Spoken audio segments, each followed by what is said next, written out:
2교시는 소화기계 기능의 변화에 대해서 알아보는 시간입니다. 자, 소화기계는요, 좀 쉬워요. 그리고 우리 1교시 길었잖아요. 예, 2교시는 조금 더 짧을 겁니다.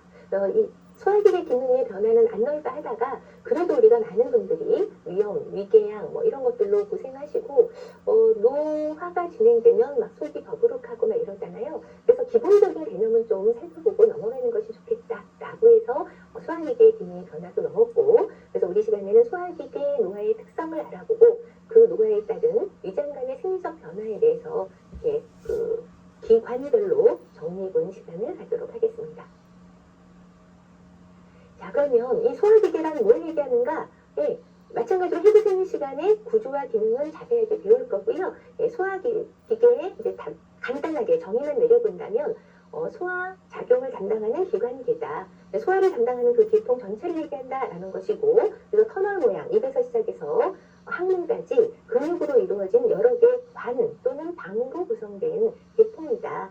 입에서 시작해서 꿀꺽 넘기는 인두, 그 다음에 식도를 통해서 위로 내려가죠. 위에서 잘 반죽을 해서 소장으로 내려가서 영양분들을 흡수합니다. 그리고 대장에서 수분을 흡수하고 덩으로 내보낼 것들을 내보내게 되죠. 그래서 소장, 대장을 거쳐서 항문까지 이르는 이 부분들을 이야기한다. 이 여러 개의 관과 방을 위장관이라고 표현을 한다라고 정의를 하겠습니다.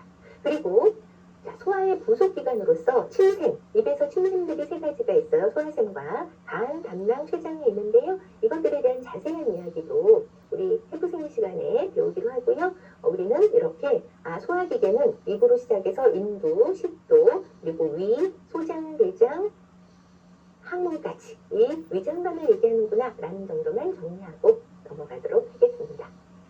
자, 그러면 소화기계에 있어서 노화 진행의 특성은 무엇일까요? 이 위장관 자체가 막 늙지는 않는데요. 그래서 노화기계의 특성을 좀 정리해보면요. 이렇게 노화에 의한 영향을 훨씬 적게 받는 것이 바로 소화기계다. 그래서 이 소화기계가 막 특정 기능이 급격하게 저하돼갖고 막 위가 안 움직여버린다. 또는 소장이 흡수를 아예 안 해버린다. 이런 일들은 드물다는 얘기입니다. 그래서 소화기계의 변화는 노화로 인한 변화를 사실은 잘 알아차리지 못하고 그냥 점점 서서히 노화가 진행되면서 좀 소화가 잘 안 되는 것 같아. 나 변비가 좀 생기는 것 같아. 위염은 젊었을 때부터 있었어. 이런 것들이 계속 이어지네. 이런 정도로 간다는 얘기입니다. 그리고 이 소화기계는요. 여유 기능이 많은 기관이다 라고 해놨는데요. 여유 기능 하면 이게 뭔 소리야? 그럴까 봐 여기다 이 플레임을 넣어놨어요. 여기 보시면 펑셔널 리저브 캐패시티라고 되어 있잖아요. 이 뭐랄까요? 잔여 기능이 많다. 기능적인 잔여 기능이 많다. 이렇게 얘기할 수 있는데 이게 호흡기에서도 나오는 얘기예요. 폐가 이렇게 펑셔널 리저브 캐패시티다 라고 얘기를 하거든요. 그래서 기능적으로 잔여 호흡을 할 수 있는 그 용량이 넓은 그런 기관이다 라고 하는 것처럼 위도 관과 그런 어떤 그 공간으로 되어 있기 때문에 여유 기능, 거기선가 뭔가 움직일 수 있는 여유 기능이 많다라고 이야기를 할 수 있고요. 그럼으로써 거기서 호르몬이나 소화효소 등을 필요량보다 더 많이 분비를 하고 더 많은 작용을 할 수 있다. 결과적으로 어떻게 노화에 의한 영향을 훨씬 더 적게 받게 되는 기관이죠. 계통이다 라고 정리를 하겠습니다. 그러면 이제 이상해요. 노화가 진행되면 훨씬 더 영양소의 소화 흡수가 잘 안 되잖아요 라고 얘기하잖아요. 그래서 이렇게 그 노화로 인한 변화가 적은 기관인 거고, 만약에 특별하게 소화 기능에 또는 흡수 기능에 문제가 생긴다면 다른 우리가 앞에서 봤던 심혈관계 기능, 신경계 기능의 변화 때문에 이러한 변화가 기능적 변화가 많이 생기는 것이지, 이 소화기계 위장관 자체의 변화는 노화로 인해서는 직접적으로 큰 문제가 발생하지 않는다. 이렇게 일단은 정리를 하고 넘어가겠습니다. 그래도 문제들이 많아요. 나이가 들어가면서 소화기관에서는 이제 씹는 즐거움 없어지죠. 치아 손실에 따라서. 그 다음에 미각도 둔해진다 그랬어요. 우리 앞에서 배웠습니다. 위는 항상 더부룩한 느낌이에요. 소화 잘 안 되는 것 같아. 그리고 췌장 기능 저하, 간 기능 저하로 인해서 이제 뭔가 소화도 덜 되는 것 같고, 그 다음에 소화 효소의 분비를 많이 하는 췌장의 기능 저하로 문제가 생기고요. 간 기능으로 인해서, 간 기능 저하로 인해서 해독작용 잘 안 되고요. 그래서 문제들이 또 생기는 것이죠. 다른 문제들로. 그리고 또 변실분 발생이 증가하게 됩니다. 이것들 하나씩 다시 한번 간략간략 설명드릴게요. 앞에서 배운 것들 많습니다. 자, 충치에 의해서 치아가 손실되고, 또 이제 치아 손실됐으니까 의치를 껴요. 부적합한 의치. 잘 맞지 않는 거예요. 그리고 치근의 손상, 치아 아랫부분에 치주염 같은 거 생기고 치은염도 생기고, 치은염은 잇몸의 염증입니다. 치주염은 치아 주변 조직의 염증입니다. 그러면서 이런 여러 가지들 때문에 음식에 씹는 저작 기능이 저하되는 거예요. 그러면서 이제 식욕은 저하되고, 그리고 씹는 즐거움이 상실된다는 얘기입니다. 줄어든다는 얘기입니다. 그로 인해서 부드러운 음식을 좋아하게 되고, 고기류, 과일, 채소 이런 거 기피하는 경향, 그로 인한 불균형한 영양 섭취, 또 식이섬유의 섭취 부족, 이런 것들 때문에 변비 가능성은 증가하게 되더라라고 이야기할 수 있겠죠. 두 번째, 둔해지는 미각이 나는데요. 미각이 둔화되게 됩니다. 우리 앞에서 배웠듯이 혀 기능 저하 때문에 미각은 노화된다 그랬어요. 뭐는 더 잘 감지하고요. 쓴맛과 신맛은 더 잘 감지하고, 또 어땠어요? 이 미래가 점점 위축되면서 단맛이나 특히 단맛, 그 다음에 짠맛은 잘 못 느낀다 그랬어요. 그래서 이것들을 느끼는 역치, 어느 정도 돼야지 느낀다라는 그 기준을 역치라고 하는데, 역치가 상승하게 되니까 더 짜야 느끼고 더 달아야 느낀다는 것이잖아요. 그래서 미각에 심각한 영향을 미치는 것은 아니나 점점 이렇게 미각이 둔해지는 것도 영향을 주게 된다라는 것이고요. 자, 위는 항상 더부룩해진다. 뭐냐? 타액 및 위액이 분비가 저하되는 거예요. 침이 충분해야 침에서 아밀라제가 섞여서 위로 내려가는데 덜 섞이고 내려갔다. 또 위산도 잘 분비돼야 되는데 위산 분비도 저하된다. 위액의 산도도 강산이거든요. pH 1, 2에 해당하는 강산인데 이 산도가 저하돼서, 산도가 저하된다 표현해야 되나요? pH는 높아지는 거예요. 이 표현이 좀 그런데 pH는 높아져서 산 기능이 저하된다라고 표현하는 게 정확하겠죠? 그거 잘 이해하세요. 그래서 소화 능력이 결과적으로 저하됩니다. 결과적으로 또 가스가 차고 변비, 설사, 구토 이런 것들이 발생하게 된다는 것이죠. 그 다음 췌장 기능 저하되고 간 기능 저하된다 그랬는데요. 췌장에서는 소화효소, 특히 리파제 분비가 저하됩니다. 리파제는 지방을 소화시키는 분해 효소예요. 그러다 보니까 지방 흡수력이 저하된다라는 것이고요. 그 다음에 호르몬 분비도 저하돼요. 인슐린은 뭘 하죠? 혈당을 낮춰서 빨리빨리 세포로 갖다주는 역할을 해요. 그런데 인슐린 분비가 감소되니까 혈관에서의 당 내성이 저하됩니다. 그로 인해서 당뇨병이 생길 가능성이 높아진다는 것이죠. 간 기능도 저하된다 그랬는데요. 약물대사 능력 저하, 해독 능력 저하, 이렇게 되니까 뭐죠? 이 소화에 영향을 또 미치게 되고, 뭘 먹어도 이제 해독 능력 저하로 채소 같은 거 잘못 먹었을 때 막 설사를 해버리거나 이런 부분도 생긴다라는 겁니다. 그리고 조금 나쁜 물질들이 들어와도 해독 능력이 좋으면 그냥 적당히 해서 내보내고 끝내는데 이 몸 전체로 영향을 미치게 되는 것이죠. 간 기능 저하는 왜 오느냐? 50세 이후로는요, 세포 재생 능력이 떨어져요. 그래서 간 세포 수도 줄어들고 간의 크기도 좀 감소하는 경향이 있거든요. 그러다 보니까 이 간의 기능이 전반적으로 저하되는 겁니다. 이러하다 보니 전체적으로 또 이제 변실금도 생길 수 있다. 왜? 직장 벽의 탄력성이 감소하고 또 항문 발약근의 긴장도도 감소해서 전체적으로 변실금까지 발생할 수 있다. 이전에 이러한 여러 가지 때문에 변비가 발생하고요. 변비 때문에 변실금이 올 수도 있는데 다른 이유들 때문에 올 수도 있어요. 그건 뒤에서 또 정리해 드리도록 하겠습니다. 이렇게 소화기관의 노화로 인한 영향을 살펴보았고요. 이번에는 각각의 위장관의 생리적인 변화로 하나씩 살펴보도록 할게요. 자, 구강의 변화 다시 한번 정리한다면 치주의 오그라듦, 이건 뭐냐면 치아 주변 조직을 얘기한다 그랬어요. 치아 아랫부분에 주변 조직 전체를 얘기합니다. 그 부분들이 오그라들면서 딱딱해지는 섬유화가 오고요. 그로 인해서 윗몸에 오그라들었으니까 위축이 오겠죠. 그리고 치아의 마모도 진행됩니다. 구강의 변화의 가장 큰 특징이죠. 그다음에 혀의 변화도 오겠죠. 혀의 변화, 우리 앞에서 배웠듯이 유두가 없어지고 미유애들이 위축되거나 줄어든다 그랬습니다. 자, 그리고 타액 분비도 감소해요. 침샘이 3개가 있다 그랬어요. 귀 밑에 있는 이하선, 턱 밑에 있는 악하선, 혀 밑에 있는 설하선이 있어요. 근데 이것들이 기능이 감소되는 거예요. 그러다 보니까 입이 자꾸 마르는 구강건조증이 발생하고, 타액이 적다 보니까 아밀라제가 충분하게 섞이지 못하다 보니까 소화력도 저하되게 된다라고 이야기를 하겠습니다.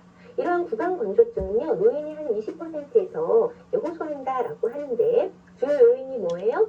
타액 분비 감소 때문에도 오고요. 또 다른 당뇨나 탈수 증상이나 의치를 착용하면서 오기도 하고 약물에 의한 것도 있을 수 있습니다. 그리고 노화가 되면서 노인들 보면 보통 하고 입 벌리고 주무시는 분들 많거든요. 구강으로 호흡하거나 입 벌리고 주무시는 것, 이런 것들 때문에, 그리고 앞에서 얘기했듯이 타입 분비가 감소되기 때문에 구강건조증이 발생한다라고 하겠습니다. 여기서 한 가지 팁을 드릴까요? 입이 너무 말라, 나 침샘에서 침이 잘 안 나오는 것 같아. 그러면요, 침샘을 자극하는 방법이 있어요. 자, 우리 여기 목에 보시면 이 목에 이 기관이 만져지잖아요. 그러면 턱하고 이 목하고 만나는 이 선을, 그리고 양쪽 그 기관이 이렇게 만져지는 부분, 거기에서 약간 턱 쪽으로 이렇게 손을 누르시면 이 혀 밑에서 눌렀을 때 쑥 올라오는 느낌이 들 거예요. 그 밑에를 꾹 눌러주세요. 우리 한 10초만 눌러볼까요? 같이. 자, 누르십시오. 꾹 누르면 침이 나오는 느낌 들지 않으세요? 네, 이 설화선을 자극하는 방법입니다. 이 설화선을 꾹 눌러서 자극해 주시면 침이 좀 분비되면서 침샘을 자극하는 방법이고요. 침샘을 자극해서 침이 잘 분비되면 이 구강 건조를 조금 더 나가줄 수 있을 것 같습니다. 자, 넘어갈게요. 자, 또 구강에 이제 점막에도 변화가 오는 거예요. 구강 점막에 탄력 섬유들이 소실되니까, 우리 진피층에 탄력 섬유가 소실되니까 이 구강 내 점막도 변성이 발생하더라. 그래서 탈분비도 줄어드는 거고, 그래서 그 침샘의 탈 분비 저하 때문에 점점 구강 점막에 변화도 오는 것이고, 또 아까 얘기한 대로 탈 분비가 감소되면서 탈계에서의 면역 기능 작용을 하는 것들이 있거든요. 우리 뭐 어디 다치면 침 달라 어르신들이 옛날에 그랬는데요. 이 침 속에도 면역 기능을 하는 성분들이 있어서 그래요. 그래서 그 면역 기능도 약화되기 때문에 감염성 질환에 대한 저항력도 감소하게 됩니다. 이런 여러 가지 때문에 구강 내 점막 변성도 문제가 되고 있는 것이고요. 또 턱 근육들이 약화되겠죠. 그리고 구강에 있는 뼈 구조도 또 퇴축되는 이런 노화의 증상 때문에 음식 씹는 것들이 힘들어요. 그래서 어르신들이 말씀하시길, 아유, 씹어먹는 것 자체도 너무 힘들어, 막 이렇게 얘기하시는 거, 그게 바로 이 먹는 것에 대한 피로감이 증가하는 그러한 호소가 되겠습니다. 그 이유가 뭐라고요? 턱 근육이 약화돼서 젊은 사람들보다 씹는 것들이 힘들고, 이 뼈의 구조 기능, 앞에서 봤던 치아의 변화, 이런 것들 때문에 음식 씹는 것 자체가 그에 대한 부담이 증가된다고 하겠습니다. 자, 다음은 식도의 변화입니다. 자, 식도는요, 지금 여기서 보시다시피 앞쪽에 이 부분은 기도고요. 기도, 공기가 통과하는 부분이고, 꿀꺽 삼켰을 때 내려가는 이 부분이 식도로 내려가는 거예요. 그래서 식도에 이 부분이 윗부분에 이렇게 관략근이 있어요. 관략근이 있어서 평소에 막혀 있다가 꽉 조이고 있다가 음식물이 이렇게 오면 꿀꺽 하고 음식물이 오면 하고 열어주면서 음식물이 밑으로 이동하게 됩니다. 그래서 이렇게 식도를 통해서 상부 관략근 통해서 음식물이 이동하게 되고요. 그럼 다시 상부 관략근은 딱 닫히면서 역류되지 않도록 해주는 역할을 해요.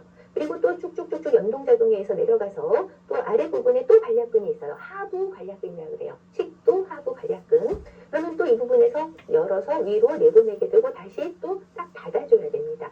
왜냐하면 위 속에서는 아까 강산인 산이 분비된다고 했잖아요. 그러니까 얘네들이 다시 역류하면 어떻게 될까요? 식도를 자극하고 강산이 자극해서 염증을 일으키게 돼요. 그게 바로 역류성 식도염이 되겠습니다. 역류성 식도염. 그래서 이렇게 상부 관략근과 하부 관략근이 역할을 잘 해줘야 돼요. 젊었을 때는 이 역할을 잘하고 있습니다.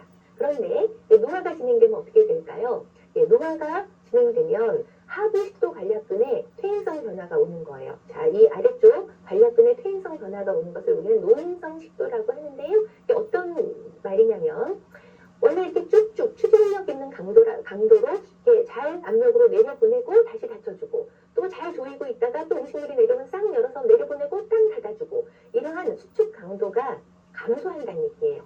그리고 지금 음식물이 내려가면 그걸 연동작용이라고 하는데 연동작용에 의해서 수축을 하고 이완되고 해줘야지 정상적으로 음식이 내려오면 내려보내고 닫히고 내려오면 열었다가 내려보내고 닫히고 이게 정상적인 연동작용에 의한 수축이라면 연동작용 상관없이 쥐가 알아서 그냥 느슨해져서 열렸다가 닫혔다가 비연동성 수축을 하는 빈도가 증가한다는 겁니다.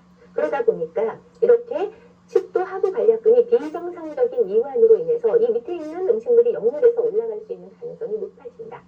그게 바로 이 노화에 관련해서 이 식도의 운동성 변화가 생기는 것이다. 그것이 바로 노인성 식도이다라는 겁니다.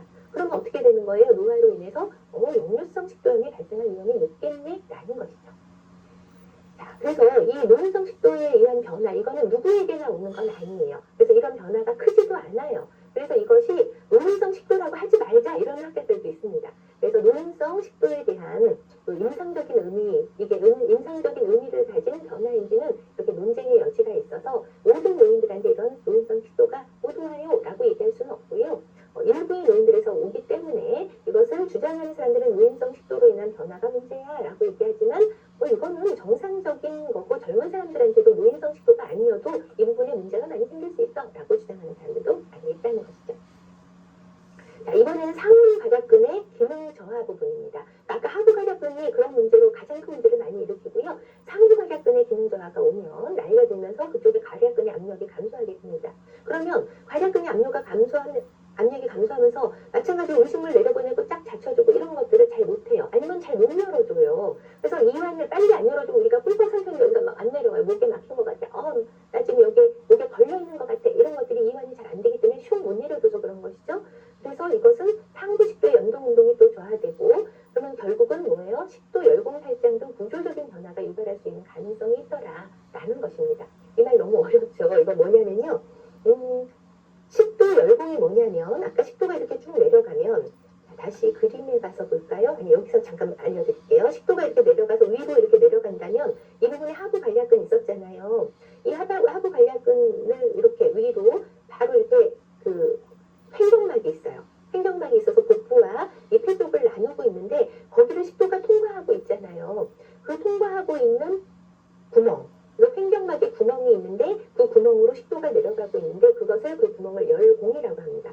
그래서 여기서 관략근이 잘 조여주고 있기 때문에 이렇게 횡격막 밑으로 위가 있다면 이 안에 있는 내용물이 위로 못 올라가게 해줘야 되잖아요. 근데 탈장이라는 건 뭐냐면 이 위 부분이 이 압력이 느슨해진 관략근 위로 튀어 올라가는 거예요. 그러면 어때요? 식도 쪽으로 마음대로 왔다 갔다 하겠죠, 내용물이. 그래서 역류성 식도염이 잘 생긴다라는 이야기를 하는 겁니다. 그리고 아까 얘기했듯이 상부 식도 관략근이 기능 저하해서 빨리빨리 안 열어주니까 삼킨 곤란, 꿀꺽 했는데 여기서 막 막혀있는 거예요. 빨리 안 열어주고 안 내려보내니까. 그래서 우리는 연하곤란이라고 하는 삼킨 곤란, 그 다음에 지금 말씀드린 대로 열공 살장 같은 것이 옴으로써 역류성 식도염, 그리고 약제 유발성 식도염 같은 것들이 많이 생기는데 이건 뭐냐면 약을 먹었는데 약이 내려가는 식도에 붙어있는 거예요. 그럼 거기서 어떻게 될까요? 나 약이 안 넘어간 것 같아서 막 물 먹어서 시약 내려보내면 좋은데 못 내려가고 붙어있다면 식도에서 약이 작용을 하고 눕고 이러겠죠. 그럼 식도에 염증이 생기게 됩니다. 그것을 약제에서 오는 식도염이다 해서 약제 유발성 식도염이라고 해요.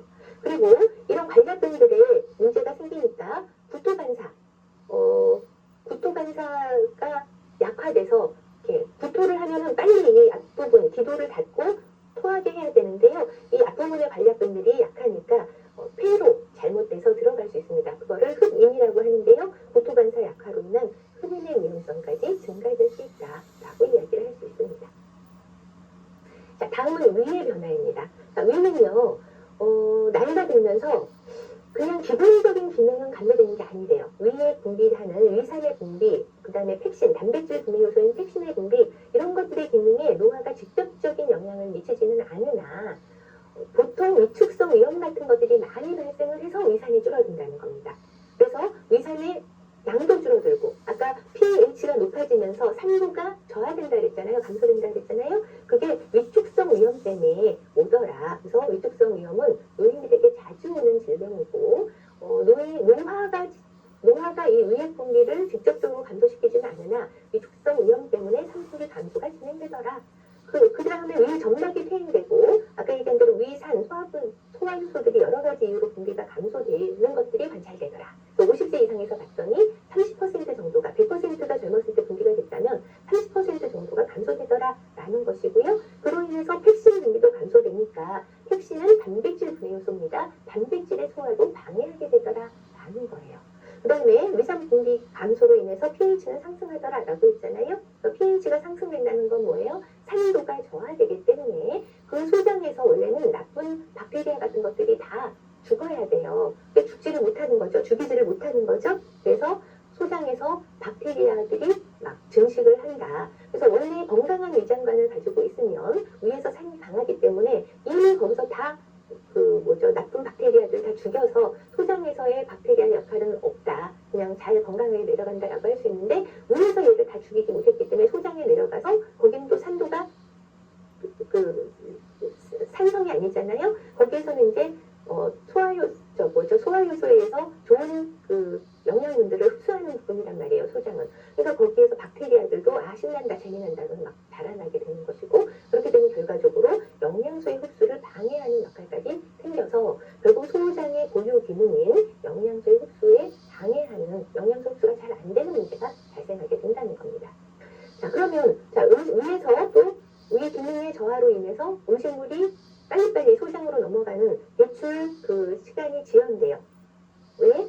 위장의 탄성이 약해져서 음식물의 저장량도 많이 못 두고 배출이 지연되고, 그리고 그렇게 되면 우리가 식후 30분에 약 드세요라고 하는 거는 약 먹고 밥을 먹고 식사를 하고 어느 정도 시간이 흐른 다음에 약이 작용을 하게 하기 위해서 식후 30분에 드세요라고 했는데 음식물이 내려가지 않고 그대로 있단 말입니다. 그럼 밥 먹고 밥하고 같이 먹은 것처럼 되는 거잖아요. 그러니까 약물 흡수에도 영향을 미치더라라는 것이고, 음식물이 빨리빨리 안 내려가니까 나 위가 더 부룩해, 아직도 소화가 하나도 안 됐어, 이렇게 된단 말이죠. 그러니까 포만감과 만복감이 증가하니까 배가 안 고프니까 식사를 잘 안 하시게 되는 거예요. 식욕이 저하돼서. 그러면 전체적인 영양소 섭취가 불균형이 오고 영양소 섭취 흡수가 줄어드니까 체중 감소 같은 것도 초래되게 된다. 잘 못 드신다는 얘기죠. 그리고 위 점막에서의 방어 기능도 감소한다. 왜 점액의 분비가 감소되고 중탄산염 분비가 감소된다라고 해서, 그러니까 위도 산도가 높기 때문에 산성이 강하기 때문에 위 벽을 보호하는 뮤신이라는 액체를 분비하고 있는데, 그러한 여러 가지 기능을 하는, 위 점막을 보호하는 기능을 하는 그 물질들이 안 나와요. 그러면 위 기능이 또 저하되겠죠. 그러니까 위로 가는 또 혈액 공급이 덜 된단 말이죠. 혈류가 또 저하되고, 이런 것들 때문에 전반적으로 위 점막 방어 기능이 감소하게 되고요. 그러면 위 벽에 손상이 왔을 때 그거를 또 재생하는 능력도 감소하게 됩니다. 그래서 위염이 항상 달고 산다라는 얘기가 나오는 거고요. 심하면 소화성 궤양까지 발생할 수 있다. 그래서 위 벽에만, 점막층에만 염증이 생기는 걸 우리는 위염이라고 하고요. 근육층까지 파고들어서 문제가 생기는 거를 위궤양이라고 해요. 아예 빵 뚫리면, 장으로 빵 뚫렸다, 그럼 위천공이라고 하죠. 어쨌든 약물을 드시는 분들한테는 특히나 더 위 점막 방어 기능이 감소하는데요. 약물, 특히 아스피린 계통, 그 다음에 NSAID라고 하는 비스테로이드 항염증제를 드시는 분들이 있어요. 스테로이드성 아니고 염증을 완화시키느라고 비스테로이드성 항염증제, 이런 것들을 드시는 분들에 있어서는 특히나 더 위 점막의 방어 기능이 감소되는 것들을 발견할 수 있습니다. 자, 다음은 소장의 변화입니다. 소장은요, 소장 점막도 마찬가지로 위축되겠죠. 소장 점막은 이 그림에서 보시듯이 이제 위에서 내려가서 11장, 여기 12장 있고, 공장, 회장, 이 부분들을 이제 소장이라고 하는데, 소장의 그 단면을 이렇게 틔워놓은 거예요. 그럼 소장 안에는 많은 융털로 되어 있고요. 이 융털에서 영양소들을 흡수해야 돼요. 근데 이 소장 점막이 위축되면서 융모가 얇아지는 거예요. 융모가 튼실해야 거기서 영양소들을 쭉쭉 흡수해가지고 우리 몸에서 보내주는데, 그 부분에 융털이 얇아지게 된다. 그 다음에 또 이 바깥이 장막이고요. 안쪽이 융모고요. 그 사이에 여기 보시면 근육층 있죠. 그 사이 근육층. 이 근육층의 신경세포 수도 감소하게 됩니다. 노화로 인해서. 그러다 보니까 소장의 운동성이 줄어들겠죠. 그리고 얇아진 융모 때문에 흡수력도 감소하고, 이런 일들이 생긴다. 근데 앞에서 처음에 말씀드렸듯이 이러한 기능들이 확 나빠지는 건 아니라는 거예요. 서서히 조금씩 나빠진다라는 것이고요. 그리고 소장의 기능, 소장의 운동 기능, 연동 운동이요, 배출 기능, 그 다음에 이렇게 이 융털에서 투과시켜서 흡수하는 기능, 이런 것들에는 미미한 영향이다. 그래서 마찬가지로 이 의학계에서는 크게 이걸 기능이 많이 감소됐다, 그 자체로 감소됐다, 이렇게 보지는 않는 겁니다. 그리고 또 이제 이쪽에서의 면역 기능 가지고 있거든요. 이제 여러 가지 면역작용, 그래서 나쁜 물질들이 오면 우르릉 꽝꽝해서 확 내보내고 다시 정상 기능하고 이러잖아요. 이런 면역 기능의 변화도 크게 보지 않기 때문에 임상적으로 크게 이제 의미를 두지는 않습니다. 전반적으로 기능이 조금씩 저하된다, 이렇게 생각하시면 되겠습니다. 자, 그래서 이렇게 여러 가지 원인 때문에 이렇게 흡수가 잘 안 되는 영양장애가 발생하게 되는데요. 또 위에서 바로 이제 이 장으로 연결될 때 이 대장 뒤에 12지장이 있는데, 이 12지장 궤양도 많이 발생을 하고 있고, 아까 위염 많이 발생한다 그랬어요. 위축성 위염 많이들 대부분에서 발생하고요. 실비장 기량도 많이 발생하더라. 그리고 노인이 되면서 이 소장에서 이 젖당을 분해하는 효소가 감소한대요. 그래서 젊었을 때는 우유를 마셨는데 젊은이들 중에서도 젖당이 들어가는 우유를 마시면 설사하는 분들이 있잖아요. 근데 그게 그냥 젖당 분해성이라고 하는데 그 효소가 있다가도 노인이 되면서 줄어드는 경향이 있대요. 그래서 우유를 마시면 젊었을 땐 괜찮았는데 내가 나이 먹고 나니까 우유 마시면 좋지 않아 이런 분들이 꽤 늘어나고 있습니다. 그 다음에 세균이 아까 과다 증식할 수 있다고 그랬어요. 왜?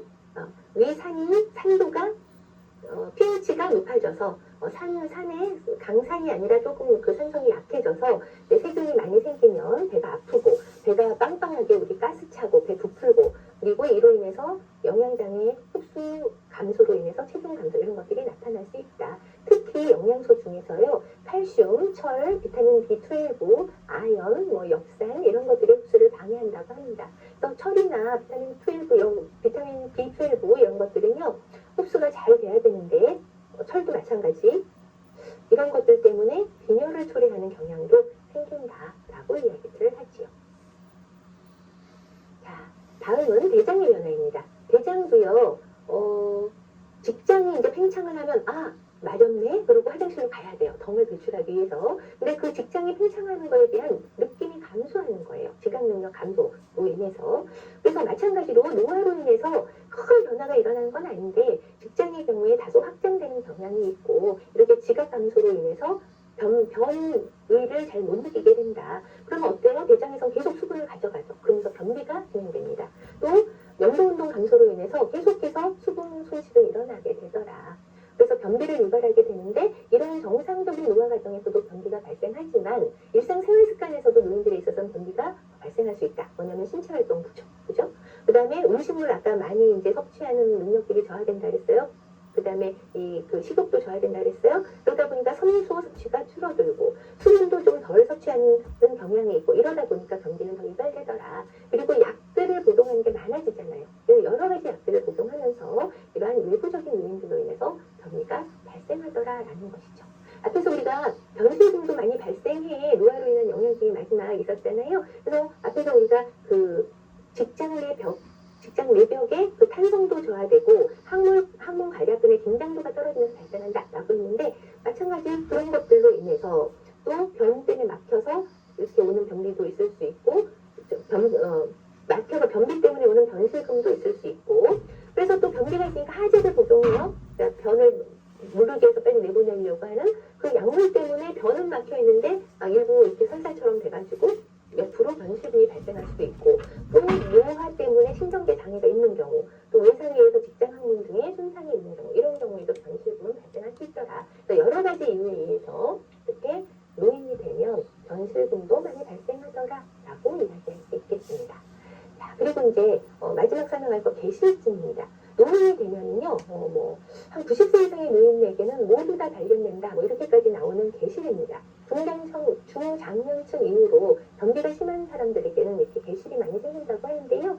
노인에서 이렇게 발생 빈도가 크게 증가하는 병변이다라고 했고요. 복통, 설사, 배고프름, 출혈, 계실염까지도 발생한다. 이게 일반적인 증상이라면 그 다음에 출혈, 계실염까지 진행되는 거예요. 근데 이런 복통, 설사, 배고프름이 대부분은 나타나지 않고 무증상으로 일단은 진행이 돼요. 그러다가 복통, 설사라든지 이런 거에 원인을 살펴보다 보니까 이거 계실증이 있네 라고 발견하게 되는 것이죠. 그럼 도대체 계실은 무엇인가? 자, 그림으로 보여드리겠습니다. 자, 내장이 이렇게 해서 변 직장까지 해서 나가야 되는데요. 상행결장, 회행결장, 하행결장, S상결장 그리고 직장이에요. 이걸 우리는 대장이라고 하는데 중간중간에 이렇게 뾰족하게 공간이 생기는 거예요. 또 가다가 여기 보이시죠? 생기고 이쪽에도 막 주렁주렁 열렸네요. 이런 공간들이 생기는 것. 그래서 근육층까지 가기도 하고 그 점막층에까지만 가기도 하는데 어쨌든 뚫고 나가서 공간이 생기더라. 이런 데 또 변이 쌓이겠죠? 그래서 우리가 옛날 어른들이 막 숙변이 쌓였어 라고 하는 것들이 보통 이런 데 쌓이는 것 같습니다. 어쨌든 이게 이제 계실이고요. 이렇게 생기는 계실증에 대해서 이제 설명을 조금 더 드린다면 이렇게 작은 낭 또는 주머니가 대장에 형성되는 것을 우리는 계실이라고 한다. 왜 생겼어요? 예, 대장에 동맥경화가 되니까 그 연동운동에서 팡팡팡팡 내려가야 되는데 잘 안 돼요. 노화로 인해서 탄력성이 저하되니까 또 안 돼요. 그래서 쭉 밀고 나간 거예요. 뭐를? 혈관, 장관, 근육, 이런 혈관, 장관, 장관 근육, 그러니까 대장에 있는 근육과 혈관 사이에 이렇게 쭉 밀고 나갔다는 얘기입니다. 생기고 그것이 차차 넓어지면서 작은 주머니가 발생했다라는 겁니다. 그래서 또 대장이 과도한 수축을 하면 대장 내 압력이 증가하니까 더 밀고 가겠죠. 그래서 대장 벽중에 약해진 부분에 주머니처럼 부풀어서 생긴다. 이것을 개실이라고 한다. 그래서 이런 것들이 있고요. 또 장 점막이 탈출해서 개실이 생길 수도 있습니다. 우리 그 탈출, 탈장 이렇게 얘기하잖아요. 탈장이 생기면서 또 같이 밀고 나가서 개실이 생길 수도 있더라라는 것이죠. 그래서 잘 발견은 안 되는데요. 무증상이 많기 때문에 잘 발견이 안 되는데 어떠한 이유에서인가? 이 개실 때문에 보통 출혈 이런 것이 있을 수 있고 아니면 다른 어떤 대장의 문제 때문에 복부의 문제 때문에 통증이 있을 수 있고 이랬을 때 검사를 하다 보니까 올 개실이 이 사람은 주렁주렁 열렸네 이렇게 발견되더라라는 것이고요. 치료는요. 이거 자체만을 치료하는 건 잘하지 않아요. 큰 문제를 이것 때문에 막 대장을 열어가지고 정리를 해야지 이렇게는 안 하고요. 장의 압력을 감소시키는 그래서 합병증이 덜 일어나게 하는 그러한 정도만 관리를 하고 있습니다. 그래서 보통 개실증 자체를 치료하지는 않고 섬유줄기를 잘 먹어라라고 이렇게 권유를 하고요. 섬유줄기를 많이 먹어야 변비를 유발하지 않고 잘 내보내잖아요. 그래서 야채, 과일, 통곡물 이런 것들을 권장을 하고 수분을 많이 섭취하도록 권장을 합니다. 그리고 만약에 아까 개실염으로 가거나 그다음에 아주 출혈까지 동반했을 때 치료를 위에 부분처럼 이렇게 했을 때 효과가 없거나 아예 천공이 생기거나 무공으로 인해서 여러 가지 문제가 발생했을 때만 수술적인 치료를 하고 있습니다. 자, 마지막으로 이제 소화 부속 기관의 변화를 살펴보겠습니다.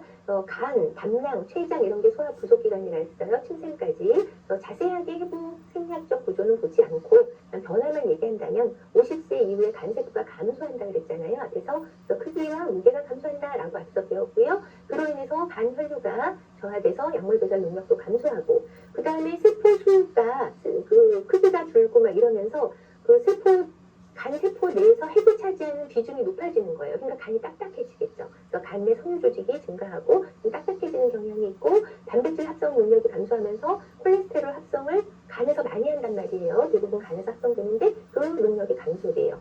또 많은 효소들을 만들어서 대사 과정에 관여하고 효소를 내보내줘야 되는데 그 효소 생성이 감소됨으로 인해서 효소의 어떤 대사 과정에서의 관여하는 효소의 능력이 줄어들게 된다라고 이야기할 수 있습니다. 담낭은요, 담즙 콜레스테롤이 증가해요. 그래서 결석이 더 잘 생긴다. 이거 뭐냐면 담즙의 요소는 콜레스테롤과 지방산과 담즙산염으로 이루어져 있는데 상대적으로 담즙산염을 합성하는 능력이 감소되니까 이 콜레스테롤 때문에 담즙에 있는 콜레스테롤 때문에 담석이 발생하거든요. 그래서 이 세 가지 비율이 잘 유지돼야 되는데 담즙산염이 감소되면서 콜레스테롤이 상대적으로 많아지게 되니까 담석이 생기게 되더라라는 거고요. 췌장은 간이 있고 담낭이 있고 위가 있으면 위 뒤에 이렇게 있습니다. 이 췌장도 마찬가지로 노화가 되면서 전체 문제가 감소하고 그리고 일부 조직은 섬유화가 진행되면서 결국 소화효소 아까 적게 내보낸다 그랬고 중탄산염 나트륨 이걸 중화시킬 수 있는 위산을 중화시킬 수 있는 이러한 분비물들이 적게 분비가 되면서 전체적으로 소화에 영향을 미치게 되겠습니다. 자, 이 교시는 좀 그래도 소화하셨죠? 이 교시 소화 기능의 변화 여기까지 해서 수업을 마치겠습니다.